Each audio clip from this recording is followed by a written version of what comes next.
પણ ઘરમાં એક તત્વ બાપ છે ને સાહેબ, ઈ ક્યારેય પરિવારને હામું ભાંગી ન શકે. શું કામ?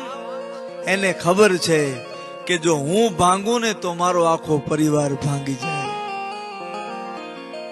ઈ તો રોઈ પણ ન શકે સાહેબ, પોતાનું હૈયું હળવું ન કરી શકે. એ તત્વ બાપ છે. અને દીકરાઓ માટે કે દીકરીઓ માટે, દીકરાઓની કે દીકરીની જરૂરિયાત પૂરી કરવા માટે તનતોડ મહેનત કરે સાહેબ. મેં તો જોયું છે સાહેબ, બાપ પોતાના સંતાનો માટે, પોતાના પરિવાર માટે એવડી મહેનત કરે કે સાહેબ સવારે છોકરા હુતા હોય ને તા ઘરની બહાર કામે નીકળી જાય અને સાંજે છોકરા હુઈ જાય ને પછી ઘરે આવે. એવડી મહેનત સાહેબ આખા પરિવારને રાજી રાખવા માટે થઈને બાપ કરે છે.